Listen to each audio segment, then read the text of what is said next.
The movies are in trouble, and Tom Cruise is doing nothing to fix it. I'm recording this right after seeing that the wonderful minds at Warner Brothers Discovery Plus minus Turner Classic Decision Business Channel, whatever the hell it's called now, have decided to fully shelve the Coyote versus Acme movie, which got offers of around $70 to $80 million from other distributors to potentially release. And the company, Warner Brothers, decided that the $80 million is not worth the potential tax write-off that movie could be if destroyed.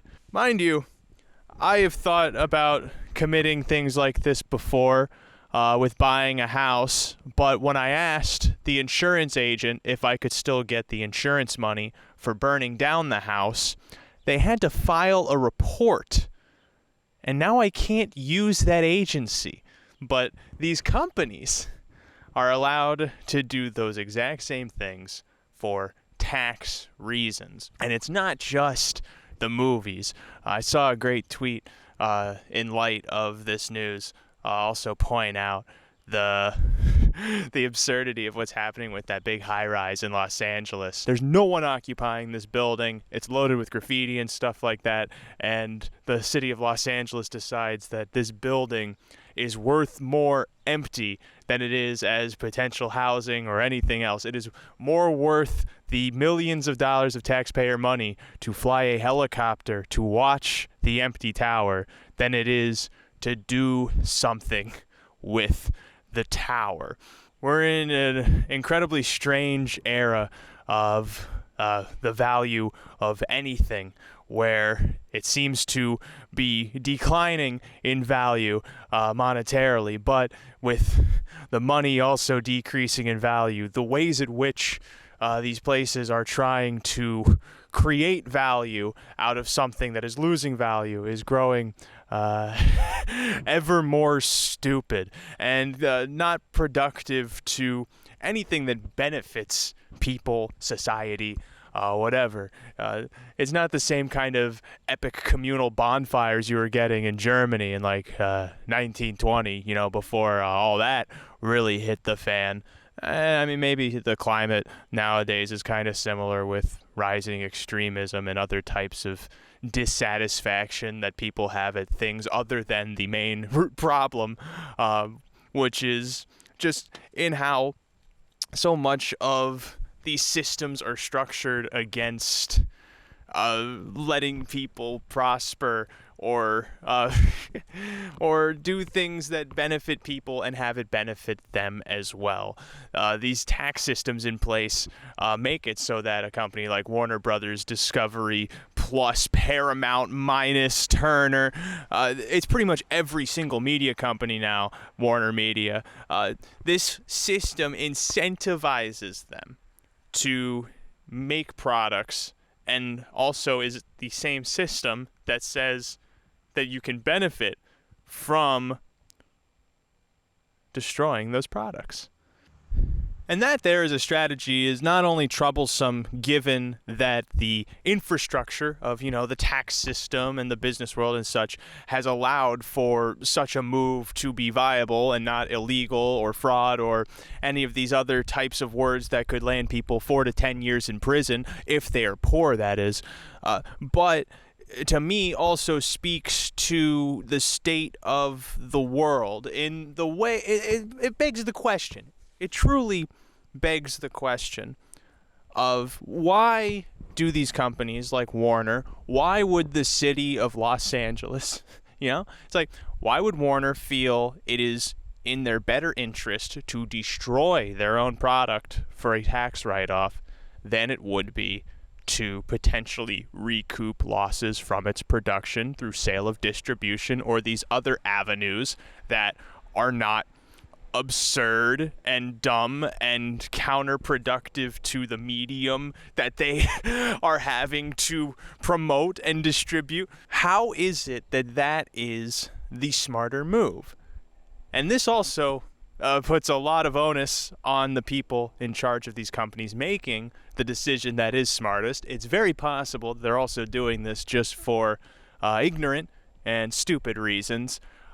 But similarly, how are millions of dollars of taxpayer money to fund helicopter surveillance more productive than the money lost from the homelessness crisis in the city of Los Angeles, where you have all these unhoused people who they need support, food, maybe even shelter if you could give it to them? How are those dollars more beneficial utilized that way versus in trying to solve the problem? To me, these decisions that, cities and companies, and the disparity between what we know to be helpful in solving problems and then the actions being taken to solve those problems are growing much wider in separation over these last few years. That part of that is what worries me more than, a movie production company destroying a movie. This isn't the first time that a production company has done that. There are loads of projects that get off the ground. They may even go into filming and such, or like a television show. You go and shoot a whole season and then it's canned. Sure, that has become more prevalent in the age of streaming, but also, there have been more productions starting up, and the increase in content also requires an increase in productions, and not everything makes it across the finish line. And a lot of those issues in part go on to just the management struggling to figure out how to streamline content in the age of streaming, and all these other problems that are ultimately adjacent to this main issue here, in that Warner Brothers Media has, I think it's like $30 billion in debt, but are cash positive. Paramount, which is currently trying to find a new owner, is cash negative and has, I think, $40 billion in debt. Countries as well operate on debt systems that are higher than gross domestic product, and all these other mechanisms in place are functioning in ways that honestly, I don't know how they're functioning.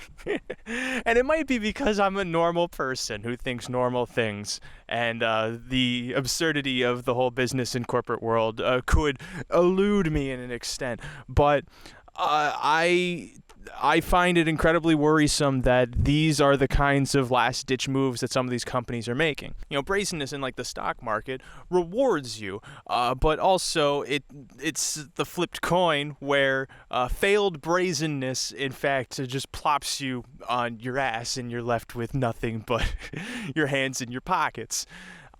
And I feel in part that potentially could be in play with, like companies like Warner Brothers, or even just cities and how they operate, and these other structures of cash flow might be just operated by people who are higher stake gamblers. I don't know. Like that certainly is possible, but more rationally speaking, people aren't driven to those kinds of high stakes plays unless in some state of desperation.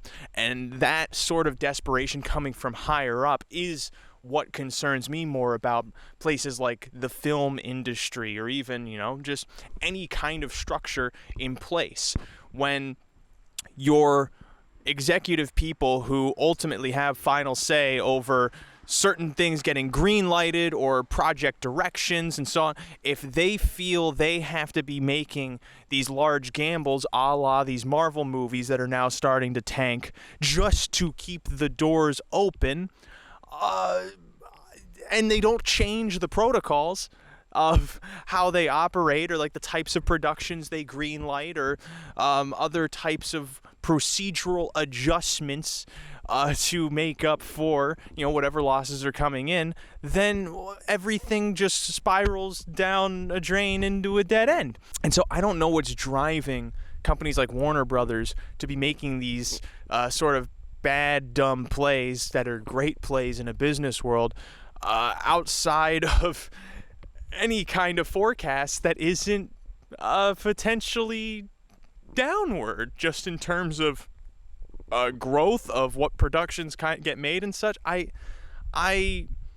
don't know, but the moves themselves don't read to me necessarily as greed, but greed is certainly a part of it, as these public companies where growth trumps everything else inside of a finite world. But potentially my own naivety, or maybe belief in people being somewhat the same or having similar rationales of approach, or however you want to say it, would believe that these moves are being done because the situations that these companies are in are much more dire than we were initially observing in our day-to-day lives, where, quite frankly, if you're going to clock in at a grocery store, why do you care about the balance sheet at Warner Brothers? I sure as hell wouldn't. But I have some hope through all of this, because certainly the trajectory that many of these production companies were on was not sustainable by any metric. Any kind of shooting star fizzles out at some point. You see that with Marvel and such. Netflix apparently has a great balance sheet, but certainly these legacy companies, many of which have been bought out or merged, like you've seen with what happened with Warner Brothers, or how like MGM now falls under Amazon, and all these other types of consolidations inside of that industry, point to it being an evolving landscape given the technology. But as such, I think you're also just seeing the struggle and trying to adapt with wherever direction it's going, especially in a world where there is way more content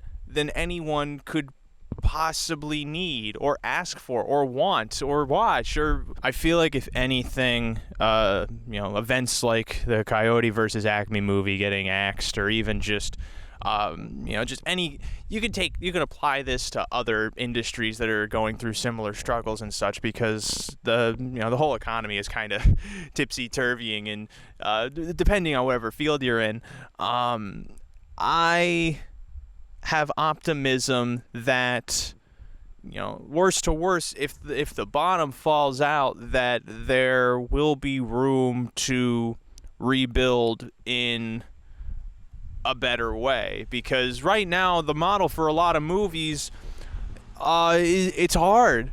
A movie like Poor Things just barely breaks even from box office to budget, and that's not even a total 1-to-1 metric to judge profitability of these pieces of art.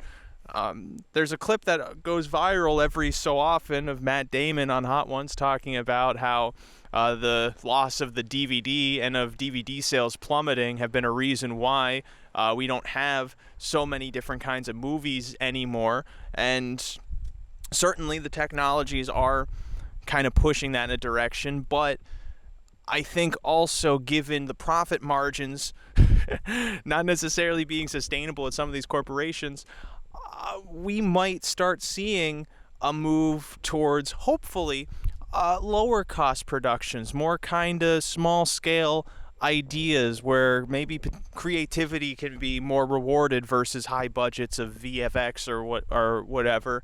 And the unfortunate thing is that would be to the detriment of people in like the VFX industry, where they just have a high skill labor, which requires high compensation as a result.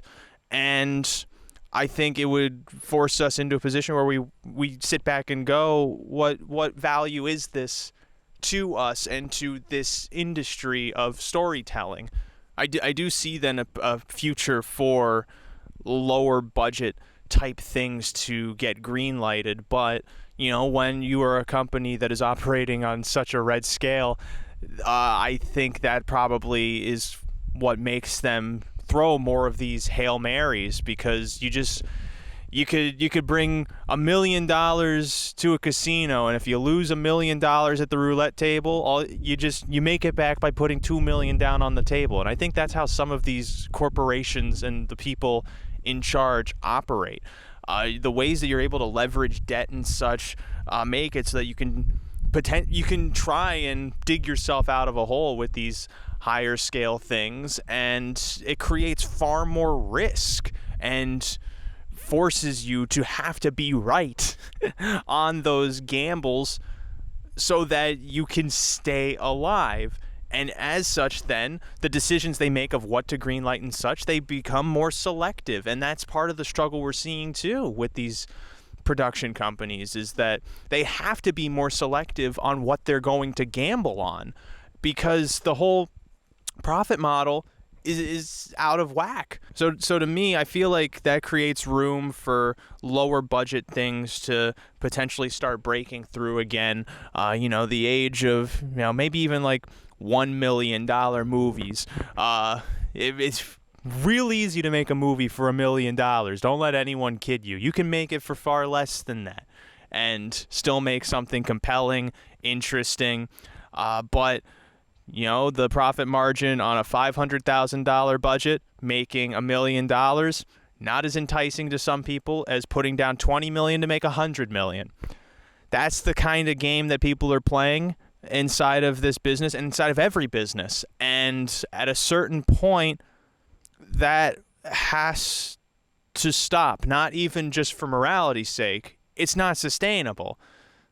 It's impossible to keep that kind of record up. No one gambles that successfully. And so, Mr. Cruise, in closing, I implore you to start giving some lower fi, both fidelity, maybe even financing, projects some eyeballs, because that might be the only thing that saves some of these companies, unless they just want to keep finding ways to make money by destroying the things that they make, in which case, if they are allowed to do it, then I have to rethink this just life that I'm leading, for a life of crime. Might prove a bit more profitable than being a good guy.